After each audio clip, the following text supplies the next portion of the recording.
मोरिया, मंगल मूर्ति मोरिया। आप सभी को गणेश चतुर्थी की हार्दिक शुभकामनाएं। हर साल बड़े जश्न के साथ मनाया जाने वाला गणेश चतुर्थी का त्योहार फिर से दस्तक देने को है। भव्य पंडालों और रंग बिरंगी मूर्तियों के साथ इस महोत्सव का वातावरण ही कुछ और होता है। गणेश चतुर्थी हिंदुओं का 10 दिन तक चलने वाला त्योहार होता है, जिसमें वो अपने देवता गणेश के जन्म के तौर पर मनाते हैं। गणेश भगवान शंकर और माता पार्वती के पुत्र हैं, जिन्हें 108 नामों से जाना जाता है। सभी देवताओं में सबसे पहले गणेश की ही पूजा की जाती है। हिंदू धर्म की मान्यताओं के अनुसार गणेश के जन्म से जुड़ी कई कहानियां हैं, तो आइए जानते हैं इन्हीं में से एक कहानी के बारे में। एक मशहूर कथाकार देवदत्त पटनायक के मुताबिक गणेश के जन्म की कहानी कुछ यूं है। वो कहते हैं कि माता पार्वती ने अपने शरीर से उतारी गई मैल से इन्हें बनाया था। जब वो नहाने गईं, तो गणेश जी को अपनी रक्षा के लिए बाहर बैठा दिया। शिव भगवान, जो कि माता पार्वती के पति हैं, जब घर लौटे तो अपने पिता से अनजान गणेश जी ने उन्हें रोकने की कोशिश की, जिससे भगवान शिव को क्रोध आ गया और उन्होंने गणेश जी का सिर काट दिया। इसके बाद जब माता पार्वती को इस सब के बारे में पता चला, तो वो भगवान शिव से रुष्ट हो गई, जिस पर भगवान शिव ने उन्हें गणेश जी का जीवन वापस लाने का वादा कर उस पर हाथी का सिर लगा दिया और इस तरह फिर से गणेश जी को जीवन दान मिला।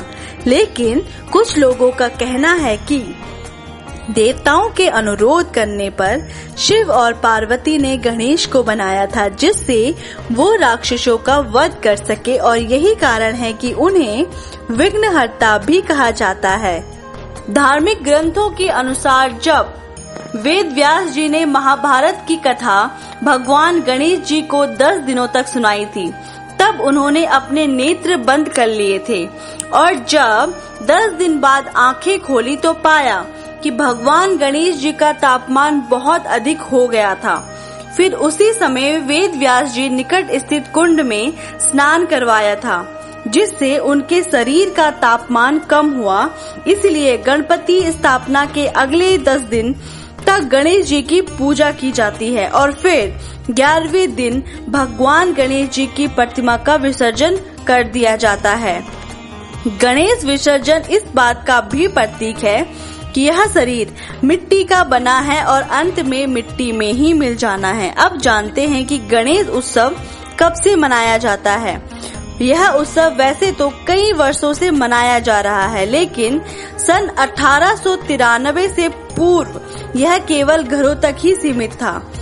उस समय सामूहिक उत्सव नहीं मनाया जाता था और न ही बड़े पैमानों पर पंडालों में इस तरह मनाया जाता था। सन 1993 में बाल गंगाधर तिलक ने अंग्रेजों के विरुद्ध एकजुट करने के लिए एक पैमाने पर इस उत्सव का आयोजन किया, जिसमें बड़े पैमाने पर लोगों ने बढ़ चढ़कर हिस्सा लिया और इस प्रकार पूरे राष्ट्र में गणेश चतुर्थी मनाया जाने लगा।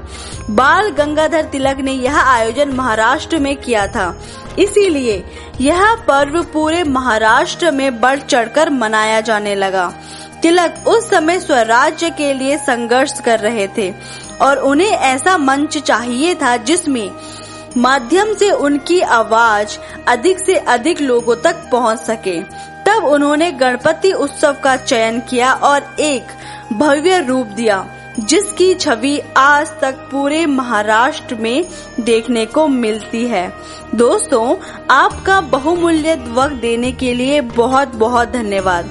यदि आपको भी इस पर्व के बारे में कुछ जानकारी है तो कृपया हमें कमेंट सेक्शन में जरूर बताइए, और यदि आपको हमारी यह पोस्ट अच्छी लगी हो तो आप अपने फैमिली मेंबर और दोस्तों के साथ शेयर कर सकते हैं। धन्यवाद।